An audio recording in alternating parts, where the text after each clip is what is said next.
Former Secretary to the Government of the Federation, Babachir Lawal, insists the Muslim ticket of the All Progressives Congress is not in the interest of the peace and unity of the country. Babachir spoke earlier on the Arise News with Somna Sambo. The tone of your letter, it looks like Tinibu is in trouble. Tinibu is in trouble. Everybody outside the public domain says Tinibu is in trouble because Shettima is ambitious. Everybody knows he's very ambitious. If this nomination stands, and I suspect it might, if the vice president comes from the Northeast, implication is that the Senate president will come from elsewhere. Probably the Southeast? No, probably his famous Northwest, for which he's pandering to them for their votes. He must have to give them something. It might go to Northwest. Can they have speaker? Because my thinking, based on the formula that you already have, that looks like you are imitating the PDP in 1999. Sir, they might have the speaker. It doesn't matter. They might have the speaker. But if it goes to any position that goes to the Northwest, no Christian will be qualified for it. Because I doubt if they will be able to have a legislator with the proper ranking, a Christian from the Northwest, to be made a Senate president or to be made a speaker. We see this. Now, you are a senior politician, and having known the North and how Ahmadu Bello, former Sardauna of Sokoto and former Premier of Northern Region, tried to knit together this country behemoth of, the region, the Northern Region. At a point in time, Sardauna himself had a cabinet that was populated largely by Muslims until he had to be reminded by some of his associates when he was seeking to find out why there was not so much loyalty by a lot of the minorities in the North. And he kept saying the South, especially the Southeast, as it was then known as the Eastern region, didn't have so much turbulence in terms of minorities wanting to collapse the system there. And then, of course, in the West, there were not so much turbulence from the minority, but in the North, we had the likes of Joseph Taka, and then, of course, Aminu Kano always giving him troubles and problems until he had to rejig his cabinet, and he brought in so many of them, including Sunday Awoni and all of that. Do you think that Buhari may not have learned a lesson from such a great Nigerian like Ahmadu Bello, and that there's a mistake that's being made ahead of the next government if Tinibu wins by the presidential candidate? I learned a different lesson, I have a different conclusion on Buhari's government. I know Buhari, when he set up his government, the first government, I was there. I was very important, involved in everything, appointments as the SGF. I keep on saying this, Buhari as a person does not give appointment on the basis of tribe or religion. But Buhari was to balance. It's the duty, whoever brings the recommendation to him is the one to explain. I would, for example, in my own time, take a list of the appointments in the parastatus. Category A, B, C, these are the people from the Northwest, these are the people from the North Central. So, sir, this man, this zone, they are not properly represented. That's why I brought this man for you to help balance the thing. He will sign. Say, oh, thank you, Jeff. Well done, I go. Former SGF Babachir Lawal with Arise News, Somna Sambo on the Arise News interview. You can watch a repeat tonight on the station. But the Muslim ticket of the All Progressives Congress has continued to generate more reactions. And joining us on the news tonight is a member of the committee set up to recommend a vice presidential candidate. Well, he is Senator Magnus Abe. Thank you so much for joining us on the news tonight. Thank you very much. Let me ask you a question that was posed to Babachir Lawal earlier, and he responded. Do you think Tinibu is in trouble for this ticket? First of all, let me say this. In dealing with the issue of religion, it is a very, very sensitive topic. And the audience out there is not homogeneous. There are people who are taking their positions, fanning their positions for different reasons, and we all understand it because this is the era of politics. You have people out there who will never vote for Asiwaju Ahmed Bola Tinibu. It doesn't matter even if he pairs up with a bishop. It doesn't matter if he brings the Pope. They will never vote for him. You have people out there who have already made up their minds who to vote for, and some of them have made up their minds to vote for Tinibu. It doesn't matter who he picks as his running mate. But there are actually people out there who are offended, who feel sensitive about the issue of religion, or have been confused by the rhetoric that is being bandied around to such an extent that they lose sight of the main focus of what this conversation should be about. So if you just jump into answering these kind of questions and all that, you could be addressing the wrong audience. Because if I start talking to those who I know are doing this for their own personal reasons or for political reasons, some of the people who are genuinely offended and who need to be assuaged could think that you're talking to them. So do you think he's in trouble or not? That's the question. Babache Lawa says he's in trouble. And how much trouble could he be in? I think that with all due respect to my friend and brother, Bidi Lawal, I think that the path he has chosen is his personal path. First of all, the way he talks down on Asiwaju in public, every time he thinks that things are not going the way he would like them to go, I consider it very disrespectful. And well, when you say that, doesn't he have the freedom to express himself guaranteed by the Nigerian Constitution?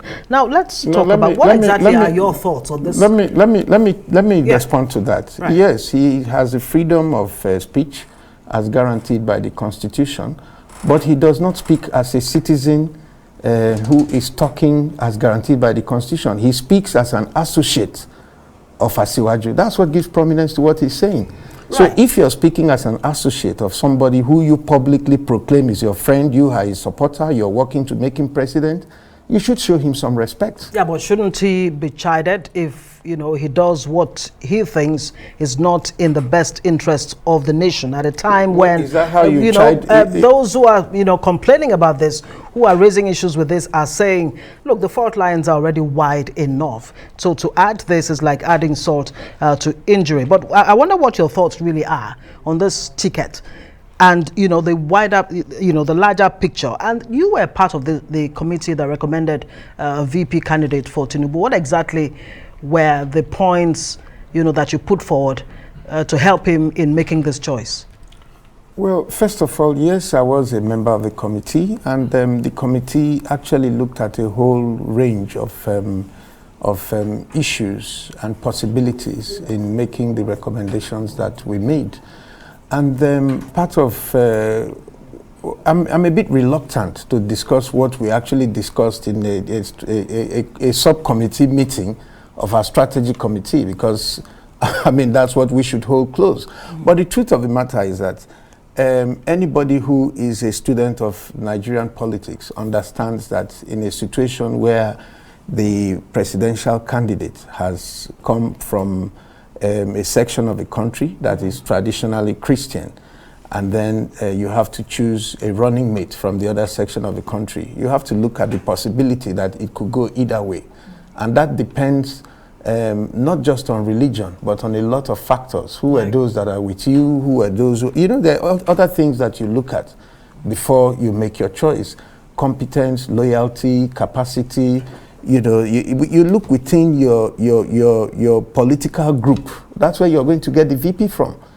So anybody. So it's really just about winning. No, it's not just about winning. That's the point I want all of us to understand. In making a choice like this, there are several things that you take into consideration.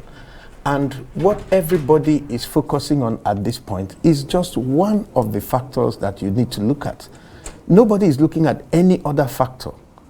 Because so much that's why I asked the question. The choice of Tinibu, is it a reflection of the recommendations of this committee that you were part of? Yes, because the name of Shettima was on the list, and it was actually the first name on the list. Okay. Right. Can you tell us how many other people were on that list? I don't think that it is appropriate for us to come and discuss our strategy on national television. Right. So but the point I want to make, which we must all understand, is this. Every ticket, no matter which choice you make, there is bound to be a reaction. Great. So let me ask even if we are choosing anybody else, you still have a fallout from it. In a multi-religious and multi-ethnic society such as Nigeria, is the clamor for a balanced faith ticket justifiable, in your own opinion? What I'm saying is that what we need is Is it justifiable or not? No, excuse me. I can't speak for what I'm not saying. Okay. What I would say to you is that what we need in this country is a united, prosperous, effective, and an economically viable nation that gives most of our citizens an opportunity to be able to express themselves and pursue their lives' visions and ambitions. That's what we need. And to be able to achieve that, we need a structure that is strong enough to deliver on that. In this country, what we vote for is the president. It's the president that picks the vice president. And it's the president who is going to make the decisions for this country. And the person who is presenting himself to Nigerians must be able to evoke their trust. You must be able to trust the person that you want to lead you and trust his judgment. That's how you vote. Yeah, but that seems to be where the problem is, the trust deficit. I'm coming. Yeah. This trust deficit that you are talking about is being found by people. Asiwaju is not yet the president, but he has a track record. He's a Muslim who governed a fundamentally Christian state like Lagos. And throughout his tenure there has been no cause for any religious concern when he was in charge, because he didn't take decisions on the basis of religion. I won't take now he is Senator Magnus Abe, please, if you allow me. First, you said what we need, and the first thing you said is a united country. Do you sincerely think that this ticket unites Nigerians despite the clamor and the agitations that have come out against it? Secondly, you also talked about, building a country of, where everybody is on board. Unity again, you stress unity in what you've said so far. How united will Nigeria be with that ticket? Let me say this. Today, everybody is talking that the country is disunited, the country has never been so divided, but we have a Christian vice president. So it is clear that what will bring unity to our country is not the position of the vice president. It is the things that we do and how we manage ourselves moving forward. The only position in the government is not the position of the vice president. You have other positions, you have Senate president, and you just heard Babachi Lawal arguing that a Christian cannot be Senate president. But that decision has not been made. So it is clear that there are other positions that, if given, would help to bring that sense of unity. Sorry, I'm coming. It is not only the position of the vice president that will bring unity. So if a Christian and a Muslim, ticket was to guarantee unity, then Nigeria should be very united. So it's clear that there are other factors that will bring unity. Well, right. And that's why we should trust the judgment of the person we elect to lead us, that he will lead us to where we want to go. Great, your opinion. And the second thing, because I lost my train of thought there, one was unity. Second thing you said was what Nigerians vote for is the president. Yeah, are you saying that the vice president has no consequences for who becomes the vice president of Nigeria, politically, economically, socially? Let us say what I said. I did not say that the vice president has no consequence. I didn't say that. But if you even go there, variously, in America, where we copied the vice presidential system from, it's been described as a job that is not what they speak. Yeah, but it's a president in waiting, if you're to quote what Atiku Abubakar said, in choosing his running mate. But how best really should Tinibu be responding to this that's where we should be backlash now. How can he even build that trust? And before we let you go, of course, we'd like you to talk about the crisis within the APC in your state, Rivers State, and how it's likely to affect things for the fortunes of the APC come 2023. First of all, like I said at the beginning of this program, there are actually Nigerians out there who, because of the concerns that have been expressed, are genuinely worried. And those are the people that we need to be talking to. And in talking to these people, we actually have to understand that some of them have genuine fears based on what is happening, and all that. And we need to reassure them. First of all, the person who is standing as president is Asiwaju Ahmed Bola Tinibu.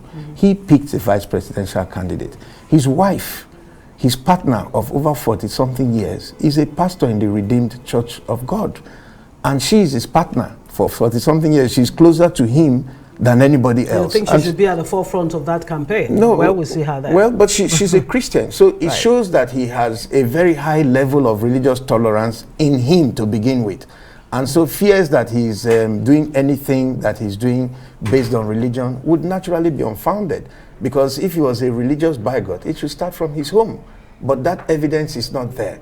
Secondly, this is a man who has governed a state, and a state that is multi-religious, and he himself was a Muslim while he was governor of Lagos State. But there was no evidence. There had never been any noise. There had never been any issue that Asiwaju, throughout his tenure as governor, did anything for or against anybody on the basis of religion. And let me also say that he is on record as somebody who has supported people for offices and for positions and for everything without minding what religion, how they worship their God. Right. Fair so this point. is a man who already has a track record of bringing people together. And I believe that Nigerians should give him an opportunity to do what he knows how to do best, which is to bring people together and get the best out of them. I think that's the part that is on. Great. Those who are making the allegation that the only reason he picked Shettima is because of religion, to be very honest, I think they are childish. If you know Shettima and you've heard him and you know his track record, there is nobody I have heard who have complained or said that he's incompetent or he's incapable or he's not cerebral enough. You know what? This is a man who has all the qualities that we're looking for, and that is the reason why he was chosen. So for those who are upset about it, my appeal to them will be just give this man a chance. He knows what he's doing. Let us give him a chance to do what he knows how to do best, and we will reap the results. All right, you've made a great case for Asiwaju Bola Ahmed Tinibu. Let's talk about APC in your state. What's all this crisis about, and I mean, what are the chances of it not affecting the fortunes of the party in 2023? Well, I have said before, and I would like to repeat that you can't keep doing something exactly the same way you have been doing them and you expect a different result.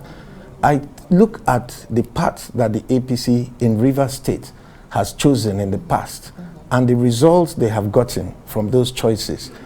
And I am convinced that having chosen the same path, it is easy to predict that they will get the same result. What choices should the party be making? A party to be successful has to be able to listen to its members, has to be able to create an avenue where members can, the different interests of members can be articulated, because it's really a group of politicians. That's what a political but party what exactly is the bone of contention here? The bone of contention is that the APC in Rivers State has been managed as a personal estate, not as a political party, and it is incapable of winning elections. And therefore, I do not think that going that path, it is likely to win any election in the state. Just before we let you go, you did say that those who think that Shettima was chosen because of religion are childish, but that's not the argument for majority. For majority, they say... I didn't say those who say he was chosen for religion. I say those who say he was chosen just for. Just for. There are other reasons. Okay, so are you saying he's that are more competent? Important than his religion. Of course, and all those other factors. And the argument is, couldn't Bola Tinibu and your committee find a Christian who has those qualities as well to fit that role? So that's the argument. What do you say to people like that? You see, in politics, let me say this. You know, when you are dealing with political decisions, there is a matrix how you do that. If you recollect, in the history of this country, Buhari always could get the northern votes, but he never could get the southern votes. Okay. And he felt that appealing to that religious sentiment could give him the southern votes. He picked a pastor, but that pastor was not picked with the support and consultation of his people. It didn't get him anywhere. But when he picked another pastor with the support of his people, he created a base and he won. And that's why I asked the question, is it just about winning? If you look at, let me just say this. Yeah, if you look at the people that were around Asiwaju when he was on this journey, it was clear that Shettima and others, they were very visible. If we had a strong character like that, who was with them and pushing for him, like maybe one of the Christian governors from the north pushing for him, we would have now been asking, okay, why Shettima? Why not Mr. X? All right. But it just didn't fall that way. And I think we should be practical enough to give this thing a chance so that this country can move forward. Thank you very much. Magnus Abe, Senator Magnus Abe, of course, is APC Chieftain, Rivers State.